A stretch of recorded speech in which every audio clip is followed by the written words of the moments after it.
The New Level Cap podcast is a show about fun, friends, game design, and all things otherwise.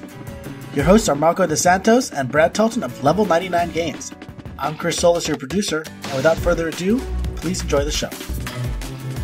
And it is at this moment that we realize that a cub was adopted from the battlefield of war into the arms of a shogun. And hello, welcome to this episode of the New Level Cap podcast, where Brad and I will be dying twice. Welcome, everyone. So, this week we decided to do something a little bit different, and to keep the New Level Cap podcast fresh and hip and relevant, we're going to talk about what we're playing this week, and what we've been playing this week is Sekiro, Shadows Die Twice. Note, shadows may die more than twice. Yeah, that's a disclaimer. I feel that every time I die the third time. Oh my gosh. So Brad, I'm so excited to do this episode because a lot of people have been saying that they miss some of our old segments. So we're kind of bringing them back in a new upgraded form where we go into an even deeper delve on this game, what it is, and, some of the game design lessons we can learn from it, Yeah, rather than just jabber back and forth, we've actually outlined an episode and considered our thoughts and really talked intensely about this. And now we're going to talk about it to you. To you, intensely. For the next 30 to 40 minutes, and it all depends on how long you want it to be, because you can just, I guess, turn off the podcast. But don't. You can't. There's no turning off the podcast. Yeah, you've been set forth on this path, and you cannot deny your destiny. Wilhelmsford. Yeah. Okay, Brad. It's Markuro podcasts died twice. Yeah, Markuro podcasts died twice. Brad, you turn off the podcast, and then it turns itself back on a minute later. Oh, you can't tell. You can't tell, but it will turn itself back on. Brad, what is Sekiro Shadows Die Twice? What is this game that we're talking about and we have not mentioned anything about other than its name and dying? Right. So why do we care? So for those who don't know, Sekiro Shadows Die Twice is the latest game by From Software, the makers of Dark Souls and Bloodborne. And a lot of us may have gone into this expecting a new Dark Souls or Bloodborne game, but this is a very different kind of game. But it's not that different. It feels like it's still in the voice of From Software. I mean, you can tell that the people who made these other games, the same vision is behind this game, but it's interpreted very differently. Well, you got to understand that From also made Tenchu, right? And so this is a lot more. This is a lot more Tenchu than it is Dark Souls or Bloodborne, but it's not totally different. We'll see. So, would you say that this is a Souls-like game, Marco?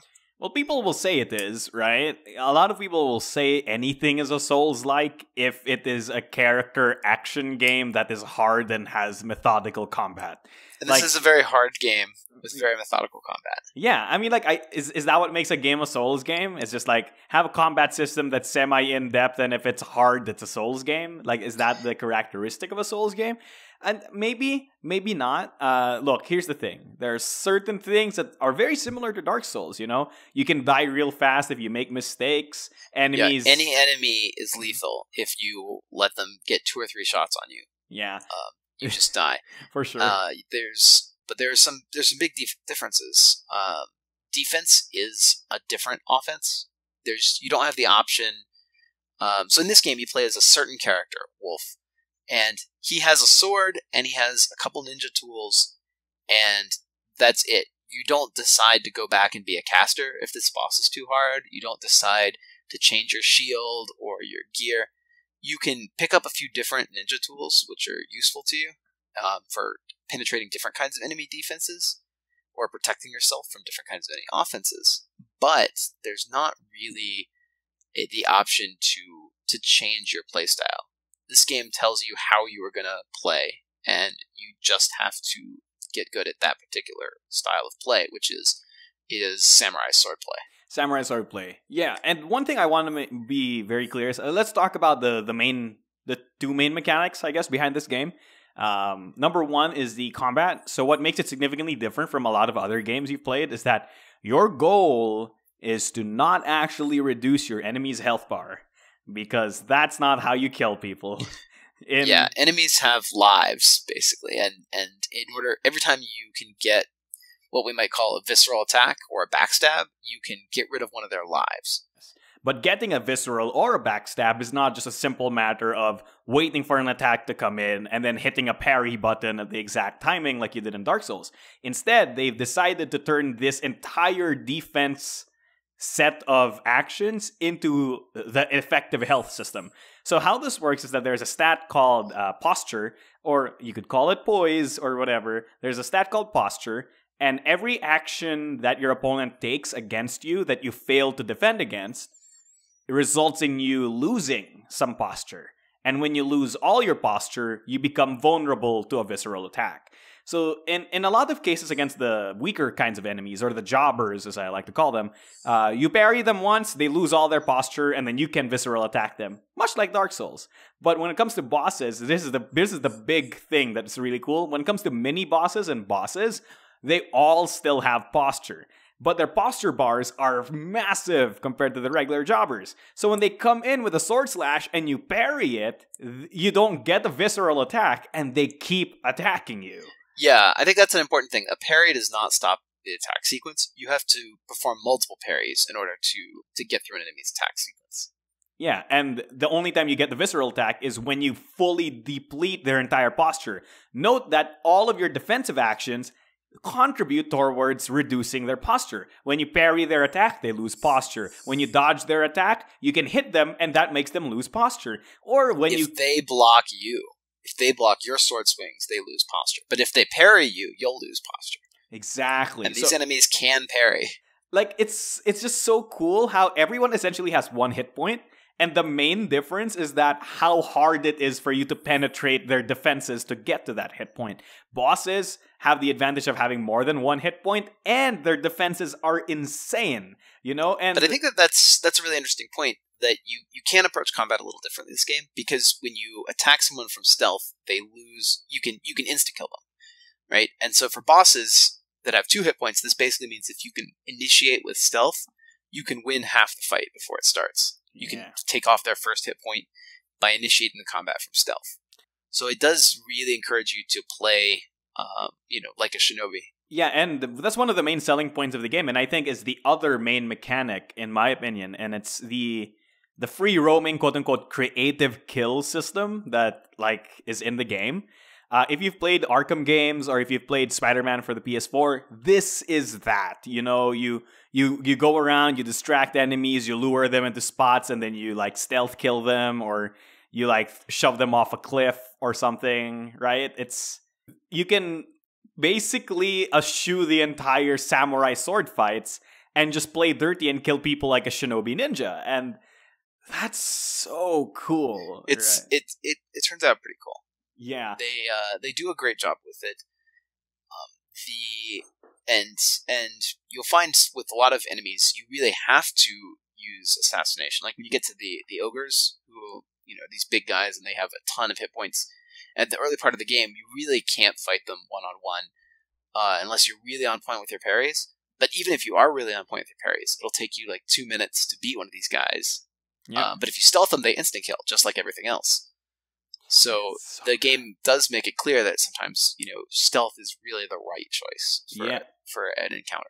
Exactly. So I encountered one of those ogres early on, and I was like, this is an enemy that I can't kill, and it's so hard. So I kept dying against it until I realized, wait a minute, if I just go on top of this tree and then jump and then sword his head through, he dies instantly. Such a weird thing. The thing about them, too, is they lose sight of you real fast. Because they're dumb ogres. Because they're dumb ogres. Whereas the gunners, when you get to the gun fort, the gunners, they can see you from across the map. They have really sharp eyes, and they will all shoot all at once. And they stagger their shots so that they're not all firing you. So it's not an easy dodge. But I got through there. That's when it really clicked to me how this game kind of was. I got through a bunch of stuff. I got to the gun fort. And I got through, and I had to fight this enemy called the long arms giraffe. Are you serious? That's what it's giraffe called? Centipede. Yeah, it's Okay. like long arm giraffe centipede. And I had to fight this guy, and this guy, you can't attack him. He swings so fast that all you can do is block. So you have to beat this entire fight with just your defenses.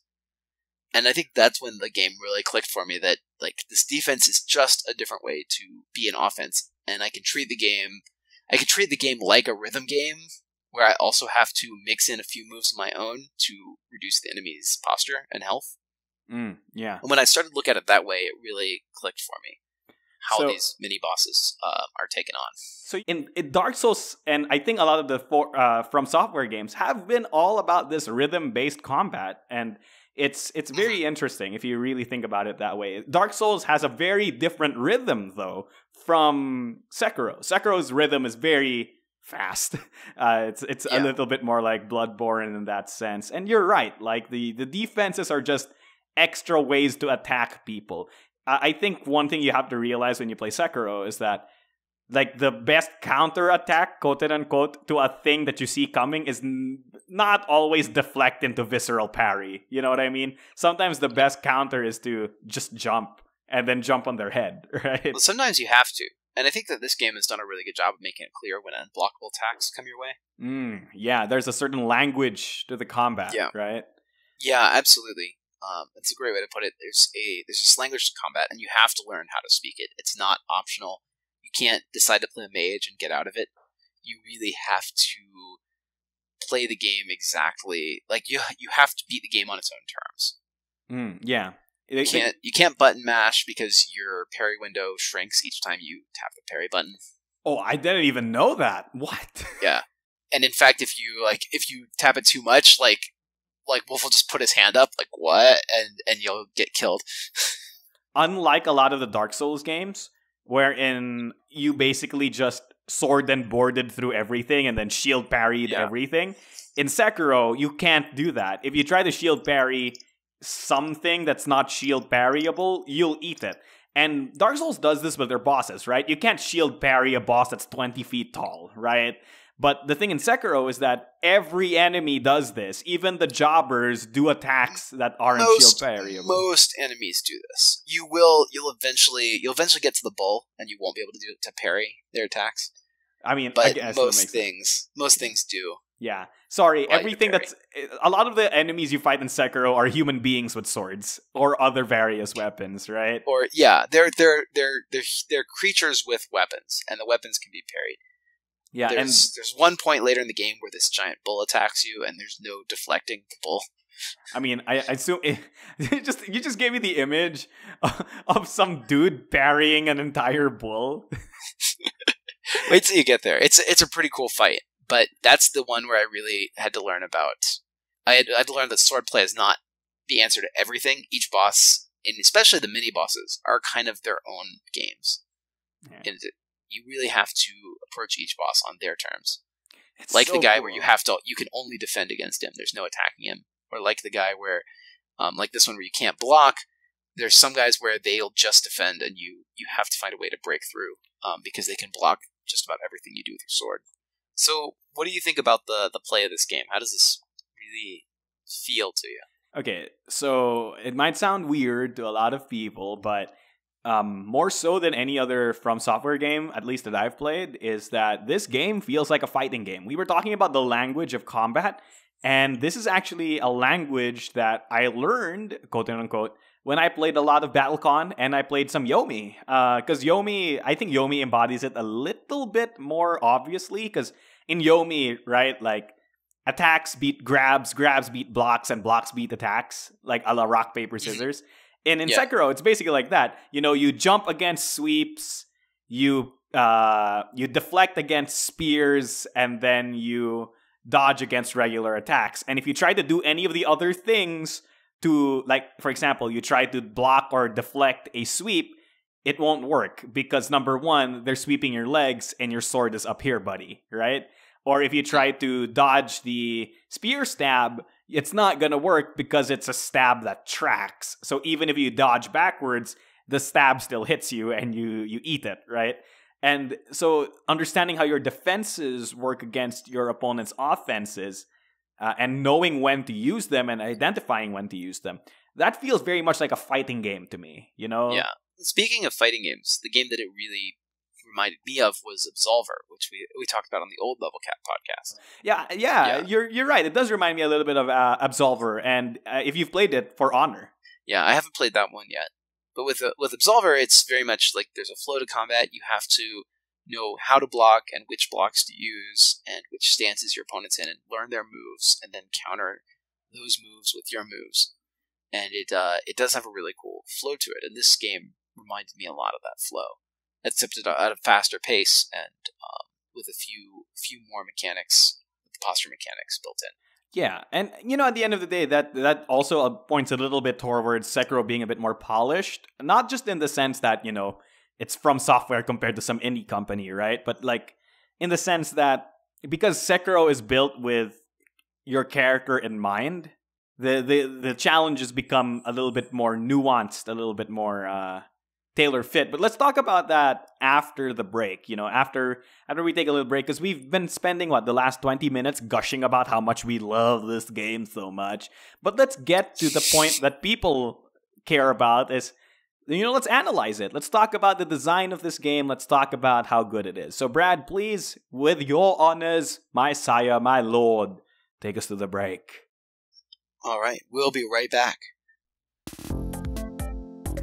Do you love Exceed? Do you want to talk to other Exceed-loving individuals? Well, join the official Exceed Facebook group to stay updated on the latest news and discussions. Link can be found in the description below. Welcome back, everybody. We are talking about Sekiro Shadows Die Twice, and one of the games that, when this was announced, what it really reminded me of was Nioh. So, for those unfamiliar, Nioh is a game by the Ninja Team, I think? Team Ninja, the makers of Ninja Gaiden. And it was pitched as a Dark Souls in Japan. So, of course, when From Software announced that they were doing a Dark Souls in Japan. Yeah, similar premise, a samurai game. Those of us that joined in the Souls series thought, oh, well, there's going to be some strong comparisons between these games. And there is a lot of room to make interesting comparisons between these games. There are a lot of similarities and differences. And you've played Nioh as well, right, Marco? So, Brad, what's the same with these games? The similarities are I think, with the fact that you're in feudal Japan and there's a lot of swordplay. Otherwise, they're very different. Nioh feels a lot more like a Dark Souls game. You drop your souls on death. The enemies, you have stamina, which you use to attack enemies. Mm-hmm. The enemies have their own stamina. They play by the same rules as you. You can equip various different weapons, and there are spells that you can use. So it's much more of a kind of build your own character type game, where you go through a stage, and there are enemies in that stage you just have to deal with. Yeah. Essentially, it's Samurai Dark Souls is essentially what Nioh ended up being. Samurai Dark Souls with that quote-unquote innovative mechanic of their having the stance mechanic. The stances and the refresh, the key refresh. Yeah, the key refresh. Yeah, there you go. Clashes and parries are critical in both of these games. They do really focus on the beat-by-beat swordplay. Which is good, right? In both, the swordplay in these games, it's very, very good. But I feel I think that's where we have to get to the differences, because swordplay exists in both, and both games place a huge emphasis on swordplay. But the swordplay in both of them are much different. You know what I mean? They are quite different. Yeah. In Nioh, it's a lot about the stance that you pick. There are a lot of unblockable attacks.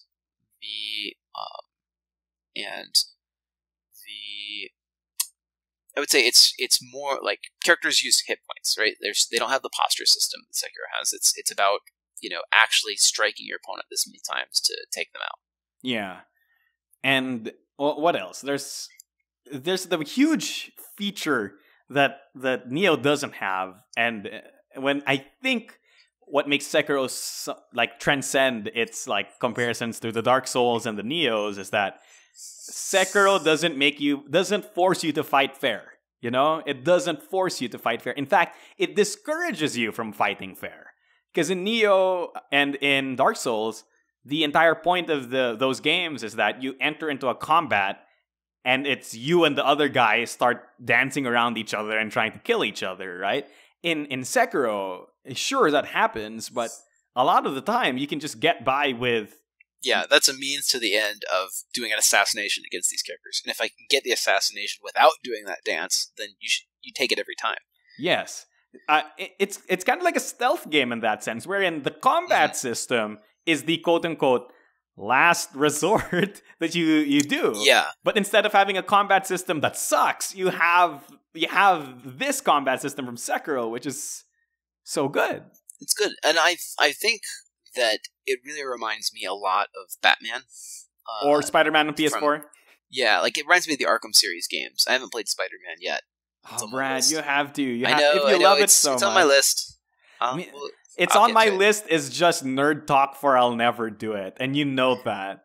Okay, it's on my table, like on top of my PS4, but I just got Nelke and Legendary Alchemist, so I'm playing that right now. Sorry. It's okay. I completely understand. You know, fanboys gotta be fanboys. That's right. Yeah. But yeah, you're definitely not wrong, right? The gameplay in Sekiro is very vertical, right? Compared to a game like Neo or Dark Souls. There's a dedicated jump button. You have a grappling hook, so you can like go up onto buildings and all that stuff. It feels very much like Batman or Spider-Man because there's a certain verticality that you have with the game, and you know, you can do like aerial takedowns, and there's all sorts of like stealth takedowns that Batman and Spider-Man totally do in their games. And this is why I didn't really get far into Neo, is essentially, if I wanted to play Dark Souls 4, I'd just play more Dark Souls. You know what I mean? Yeah, you can get the Dark Souls 3 DLC, which is basically another game. Yeah, I mean, like Neo's great and all, but it's like this is just more Dark Souls. And as much as I love Dark Souls, you know, it's like, you can't just keep giving me the same game. I think that's really important, is that you can tell that one of these games is drawing strongly on imitation and the other is drawing strongly on inspiration. Yes, because Sekiro is not, let's reskin Batman, Spider-Man into feudal Japan. It's like, you know, these are cool concepts from Batman and Spider-Man. Let's take them and try to apply it to our game. I'd say it's not. It doesn't. It takes what works and it leaves behind what doesn't work without looking back. With Neo, you feel some of the things like, well, we had to do this because Dark Souls does it. Yeah. So we've talked a lot about the mechanics. Let's talk a little bit about the story before we move on to dissecting the game, because the story plays a huge part in our analysis for this game as well. Because you know, it's From Software. How you interact with the world and the story that you participate in is part of the game experience. So, Brad, how's the story like? Go. Yeah, so it's definitely a Souls-like story. It feels a lot like Bloodborne in the sense that you know, there's this greater world. There's a bigger story than just your character. Your character doesn't really care, or your character already knows the story.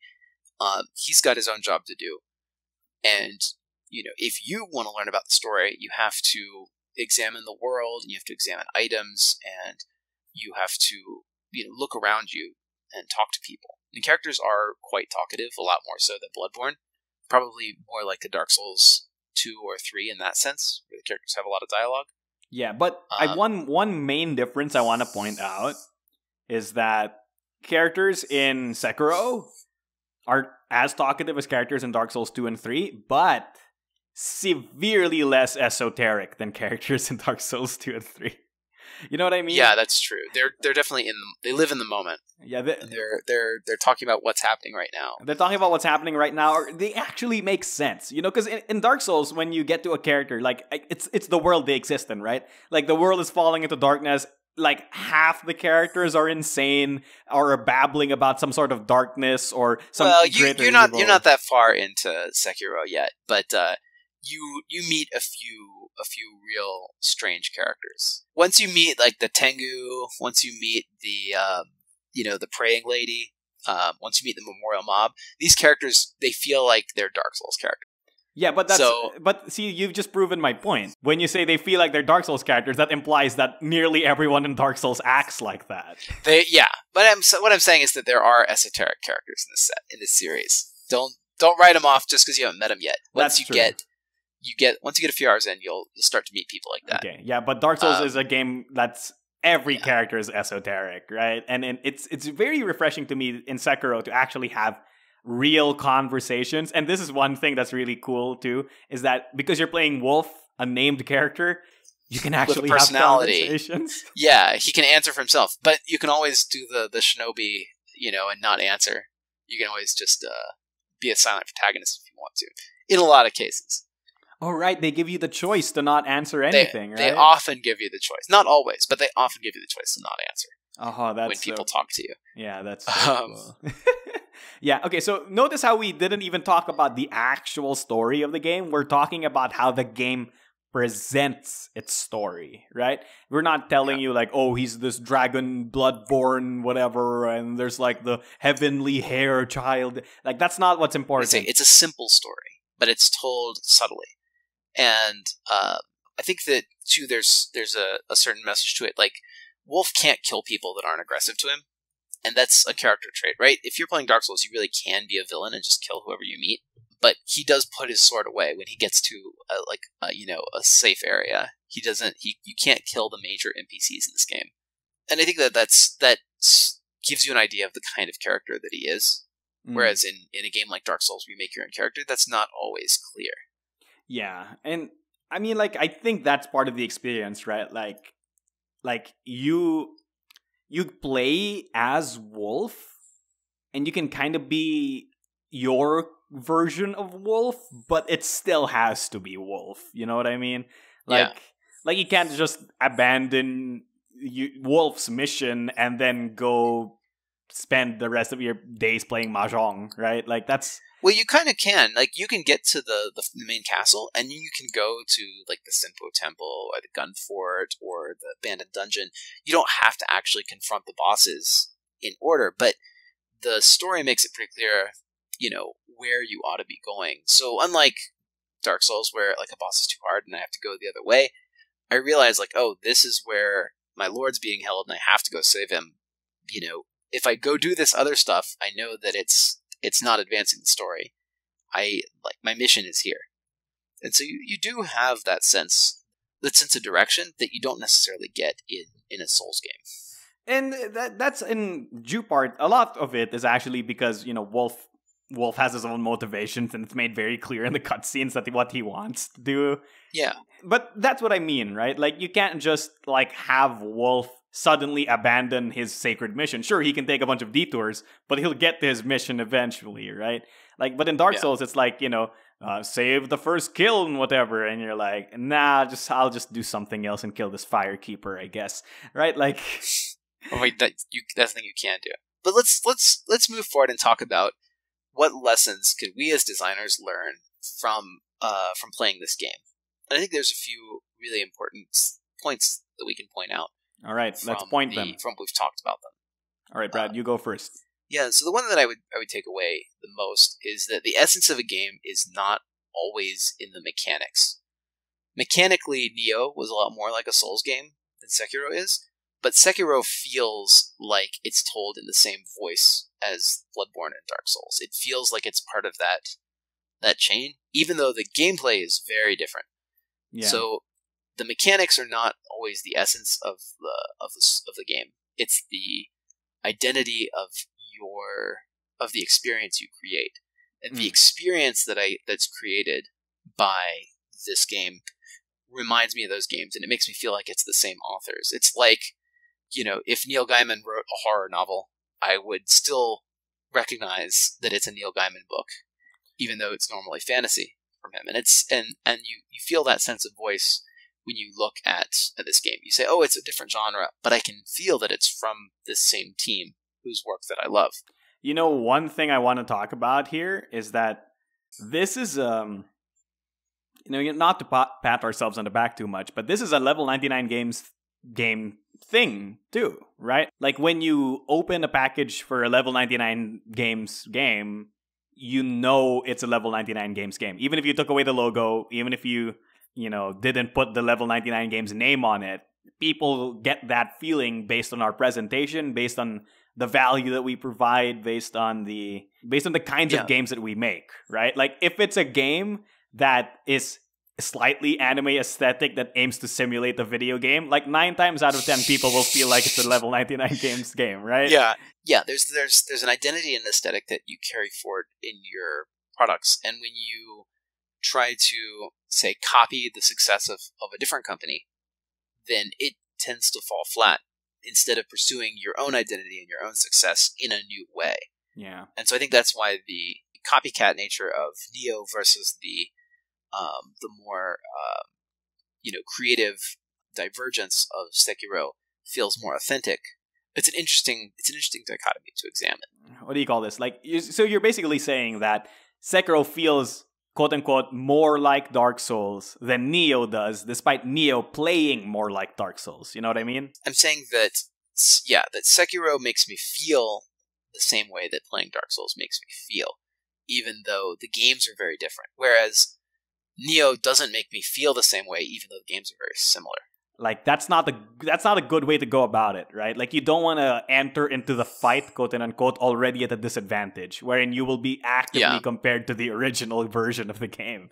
You have to create something that's remarkable on your own terms. Yeah, and I think that this all goes back to episode 1, talking about the why does a game deserve to exist, and when you make a copycat, you're often making a game for yourself. As opposed to when you make something creative, you're making a game for your fans. A game that is a copy serves the creator because this creator wants to tap into the success of another creator. It doesn't really serve the art, and it doesn't really serve the fans who are looking for that experience. So let's move on to another point that I've kind of been alluding to a lot, and it's that a game wherein you don't get to create your own character, a game wherein there's a predetermined character skill set for you, allows you as a designer to design your game in a more nuanced way that basically allows you to cater the experience way more than when you're giving the player the creativity or the power to create their own skill set. Because this is true in both the story and the mechanics. Like having the person of Wolf to drive our story forward, we can make certain expectations of the way players will approach the story.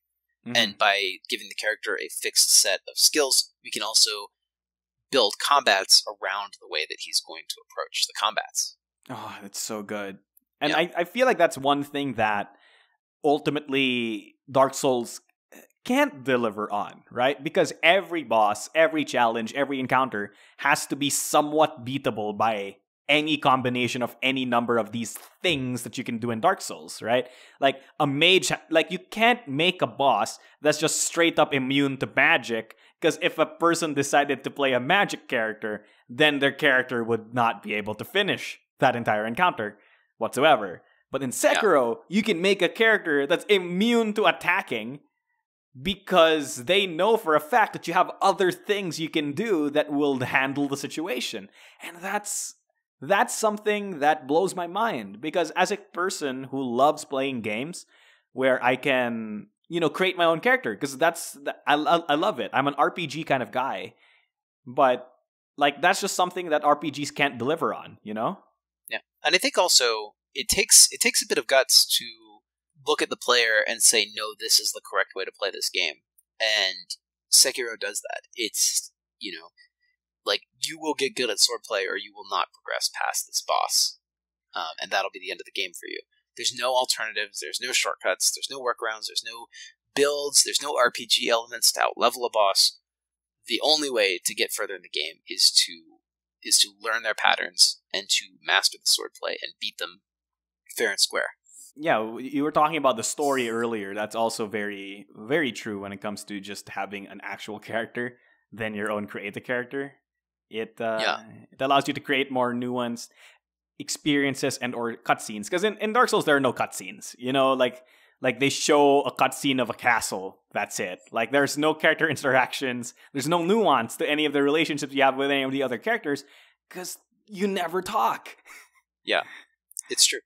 And it allows you to tell a human story. You know, Wolf is trying to find his lord. Like, there's somebody that he cares about in the world, and that does make him, like, a real human. And he's not just, you know, just some guy who's stuck in this place until he can get all the things done and get out of it. Yeah, when I play Dark Souls, I basically feel like a murder hobo. If you played tabletop RPGs, right? Because essentially that's what you are. You're a silent guy who cares about nothing, and then you just go around killing things. Like, you are a murder hobo. That's essentially what you are in Dark Souls. I mean, sure, there is a story, but your character is not involved in it. He's just there as the story unfolds. He does a thing. It somehow progresses. The story happens around your character, not to your character. Exactly, because your character is an unfeeling murder hobo, and I guess that's a way to put it. I mean, like, that's what murder hobos are, right? They don't engage with the story. Every time something happens, the first thing you think is, I better kill it. I mean, like, isn't that what you do in Dark Souls? Yeah. This is starting to remind me of Bioshock, now that we are talking about that. Oh my gosh. Because Bioshock subverts this so well. You should play it. I won't spoil it for you, but there's one moment in the game where because in this game you are basically a murder hobo. You go to this place and everything's hostile and trying to kill you. But there's this one point in the game where they subvert it really brilliantly, and you'll just be sitting there like, whoa. All right, that's great. So, Brad, let's try to end this episode on the most important question. Brad, do you recommend it? Do you recommend Sekiro Shadows Die Twice? Tenchu Part 2 Electric Boogaloo? Yeah, you should be prepared. Like, this game is good, but it's not Bloodborne 2, and it's not Dark Souls 4. You need to come into it without those expectations, because if you do come into it thinking, oh, it's going to be something that I expect, you'll probably be disappointed. You need to take it on its own terms, and then you can enjoy it. Yeah. What do you think, Marco? You have to separate From Software from Dark Souls, in the sense that just because it's a From Software game, don't suddenly go, oh, how is this like Dark Souls? And essentially that's what you're saying, right? Like, you have to you have to treat Sekiro as Sekiro. It's not Dark Souls but ninjas. It's not Bloodborne but ninjas. It's not Tenchu but faster. It's Sekiro. It's its own thing. And I think that part of that is trusting the creators to create a unique experience, and not saying, oh, this is not the experience I wanted. This is the experience they chose to deliver to us. And if we trust this creative team, then we believe that they're going to deliver an experience that they think is right for us. Yeah. And I haven't been disappointed by that. Like, this is a game that the kind of person that will enjoy Dark Souls and Bloodborne and Tenchu will enjoy this game too. Definitely, for sure. But it's not the same. It's not the same. It's its own thing, but like you said, you still feel that it's right? It's From Software. That you feel their hallmarks are there, right? And of course, there's gonna be obvious similarities, kind of like how there are obvious similarities between Battlecon and Exceed. But they're their own games. And, as much as we like to make comparisons, it's a meaningless comparison in the end, because a game is all about everything, how everything is packaged, Changing one small thing or adding one small thing can change the entire thing. So, I like to think of it as similar to like a favorite author. Like, if you read Brandon Sanderson, who writes the Mistborn series, he also writes a fantasy series, Skyward, he writes a sci-fi series called Skyward, and he writes a superhero series called Reckoners, and they're all very different. But when you pick up a book by this author, you know what the experience there is. You know what's in store. Do they crack jokes? Do they make puns? Do they? Obviously, those are the only. It's even a little deeper than that. Regardless of the voice of the book, really? Whether it's grim or it's fantastical or it's hopeful, you get a sense that that this author is speaking through the story. And if you like this author, you will like just about all of their works. And if you like From Software, you're gonna like Sekiro, Shadows Die Twice. So that pretty much does it for this episode of the New Level Cap podcast, where we talk about, well, at least for this episode, what we've been playing. We hope you enjoyed this episode on Sekiro Shadows Die Twice. What do you think about Sekiro Shadows Die Twice? I've said Sekiro Shadows Die Twice too many times in the past 1 minute. I'm so sorry. But what do you think about it? Tell us in the comment section down below. Is it the game you wanted it to be? Do you treat it like Dark Souls but ninjas? Or do you try to take it as its own thing? Or do you just think, it's Spider-Man but with Dark Souls mechanics? Yeah, it's more Batman with swords, right? Well, thank you guys for listening into the show. I hope that you had a great time chatting with us, and we look forward to reading your own thoughts in the comments. So leave us some comments, and make sure to share the podcast with a friend, or if you want to challenge, share it with a frenemy. Yeah, share it with a frenemy. As usual, it's been me, your host, Marco DeSantos, also known as Mechanic Rick, and with me has been my splendiferous, double dead co-host, Brad Talton. All right, thank you so much for listening to this episode of the New Level Cap podcast. Don't forget your special action, and thank you, World of Indians. Thank you, and good night. And as always, happy gaming. The New Level Cap podcast is produced by Level 99 Games. Join us next Wednesday for more design talk and shenanigans. Thank you for listening.